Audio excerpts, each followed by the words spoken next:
এই গাছ দেওয়ার উদ্দেশ্য হচ্ছে যে পরিবেশ পরিবেশ নিয়ে সচেতনতা বৃদ্ধি। আমাদেরকে বাঁচতে গেলে এই পরিবেশেই বাঁচতে হবে। পরিবেশটাকে সুস্থ রাখাটা আমাদের দায়িত্ব এবং কর্তব্য। তো তো তার জন্য পরিবেশকে সুস্থ রাখার অনেক অনেক ক্রাইটেরিয়া আছে, যে বিভিন্ন ধরনের দূষণ সেগুলোকে কন্ট্রোল করার চেষ্টা, প্লাস্টিক কম ইউজ করার চেষ্টা, প্লাস্টিক বর্জন, জল অপচয় যেমন নষ্ট করা। তার সাথে এই দিনকে দিন যে উষ্ণতা বৃদ্ধি পাচ্ছে তার জন্য একটাই আমাদের রোধ করার ব্যাপার, সেটা হচ্ছে গাছ লাগানো। গাছ লাগিয়ে আমরা একটুখানি তাপমাত্রাটা কমাতে পারি এবং দূষণ অনেকটা কমাতে পারি। আর সবচেয়ে ভালো নিম গাছ। নিম গাছ লাগালে কি হয়, পরিবেশটা বেশি করে শীতল থাকে।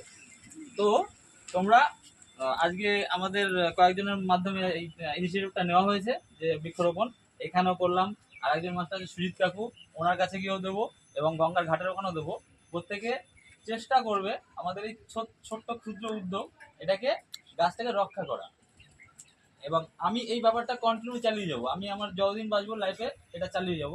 তো চেষ্টা করবে প্রত্যেকে তোমরা এটাকে রক্ষা করা। আর আমার তোমাদের মাস্টার বিজয়ের কাছ থেকে আমি খবর নেবো যে বা যারা এটাকে রক্ষা করেছে এবং ভালোভাবে গ্রোথ করেছে তাদের জন্য স্পেশাল কিছু থাকবে। স্পেশাল কিছু মতলব কোনো টাকা পয়সা না, এই ধরনেরই উদ্যোগ সমাজেরই কিছু ইয়েতে একটু ভালো কিছু থাকবে, ঠিক আছে? এবং প্রত্যেকেই বুঝিস যে উষ্ণতা বৃদ্ধিকে রক্ষা করার জন্য, একটু কমানোর জন্য এটা ভীষণ জরুরি। তো গাছগুলোকে বাড়ি থেকে একটু যত্ন করবে, ঠিক আছে? এটাই বলার ছিল। তাহলে কোন ক্লাসে পড়ছো?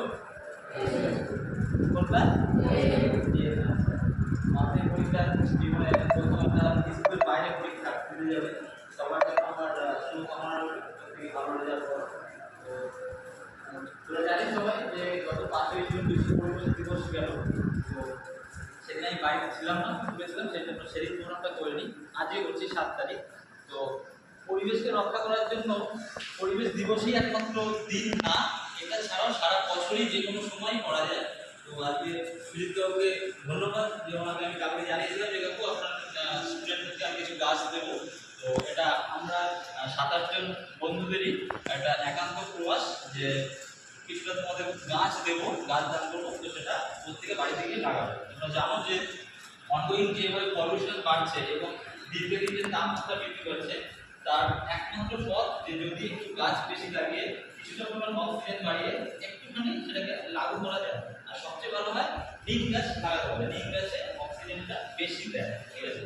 তো চেষ্টা করবে সবাই গাছ লাগানো এবং পরিবেশকে রক্ষা করার জন্য। শুধুমাত্র গাছ লাগানো না, জল অপচয় করা, প্লাস্টিক বর্জন করা, সমস্ত কিছু কর্মসূচি তোমরা নেবে। আশা করি তোমরা ছোট এখন এজ, এখন থেকে এগুলো একটু শিখতে শেখো এবং মজা রাখো। কারণ পরিবেশের বাঁচতে হবে, আমাদেরকেই বাঁচতে হবে, এই পরিবেশেই বাঁচতে হবে। কেউ হয়তো বড় হয়ে দূরে চলে গেল, সেটা পরে পাবো, কিন্তু বেশিরভাগ লোক কিন্তু এই পরিবেশেই থাকবো। পরিবেশটাকে সুস্থ রাখা আমাদের দায়িত্ব এবং কর্তব্য। তো আমরা আজকে তোমাদের জন্য কিছু বেরোবিনি চারা এবং আকাশমণি চারা প্রত্যেককে একটা করে দিচ্ছি। তো এটা আমার কর্ডিয়ালি রিকোয়েস্ট যে বাড়িতে গিয়ে ভালো জায়গায় একটা লাগিয়ে দিবি সবাই এবং যত্ন নিবি, ঠিক আছে? তো আমি পরেও আবার খোঁজ নেবো কাকুর কাছ থেকে, তা দেখবো যে কার গাছটা ভালো করে রাখলো বা বৃদ্ধি পেলো, ঠিকঠাক যত্ন আছে।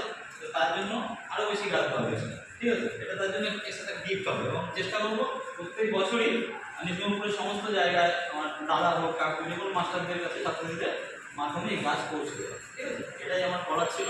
তো বাড়িতে গিয়ে গাছগুলো সবাই লাগাবে।